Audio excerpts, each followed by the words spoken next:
Elodie, vous avez 1 minute 30 pour pitcher pour le rouge français. Bonjour à tous. Aujourd'hui, on va parler science, on va parler industrie. Donc, je vais vous parler des produits de la maison Le Rouge Français, qui est une maison de maquillage.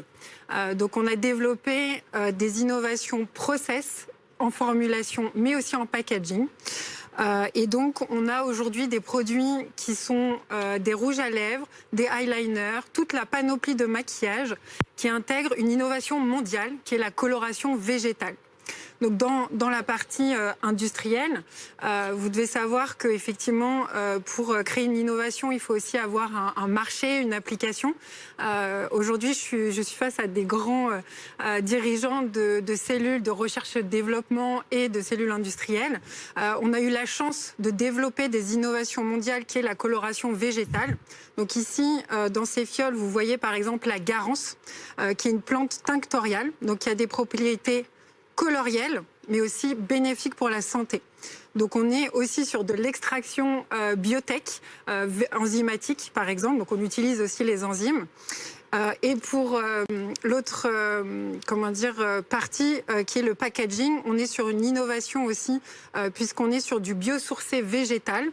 Donc on va être sur un biomatériau qui est recyclable et on a intégré une recharge notamment dans notre rouge à lèvres. Aujourd'hui, en termes de preuve de concept, elle est réalisée. On est sur un full déploiement. On a déjà plus de 200 000 consommateurs qui sont convaincus par nos produits. Et c'est toute voile à l'international.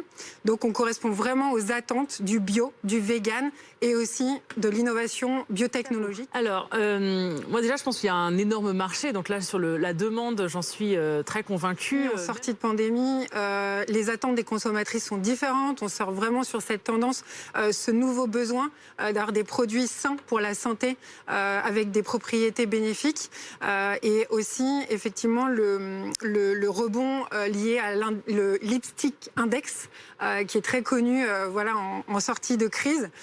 Donc voilà sur on va dire l'environnement. Sur la partie en fait innovation formule, effectivement c'est la couleur, hein, donc le pigment qui est innovant et le fait d'être végétal nous différencie du maquillage conventionnel puisque dans le maquillage conventionnel plus de 95% de la pigmentation est issue du pétrole, donc ressource non durable, et lorsque vous êtes certifié bio ou vegan comme nous, vous êtes plutôt sur une alternative minérale mais qui intègre aussi du mica, du dioxyde de titane qui sont des ingrédients de plus en plus controversés par la santé mais aussi controversés d'un point de vue éthique. Donc là sur le végétal on est sur une innovation qui sera verte, effectivement éco-responsable, durable et j'ai envie de dire même régénératrice. Donc, effectivement, la texture, on va vraiment travailler sur des textures agréables qui ne sont pas sèches, qu'on peut retrouver généralement dans le bio, mais plutôt agréables à l'application. Oui, je suis très curieux, parce que c'est un peu mon métier, de savoir comment vous faites un packaging à partir d'huile de ricin. Donc... Pardon. Donc ça, c'est effectivement le premier packaging biosourcé végétal à l'huile de ricin. Donc la graine est transformée en huile puis polymérisée. Donc ce sont des procédés dont l'application en fait dans le maquillage est unique. Mais après, c'est des matériaux qui sont utilisés depuis plusieurs années, on va dire, dans l'automobile et notamment aussi dans tout ce qui va être équipement sportif pour ses propriétés vraiment anti-rayures et résistance et qui permet d'avoir une transparence incroyable. Parce que vous connaissez l'amidon de maïs ou la fécule de pomme de terre, on est sur des matériaux biosourcés aussi, végétales, mais qui sont opaques, un peu jaunâtres. Or, la cosmétique, c'est le luxe, le premium. On a envie d'avoir un beau rouge à lèvres, un objet désirable.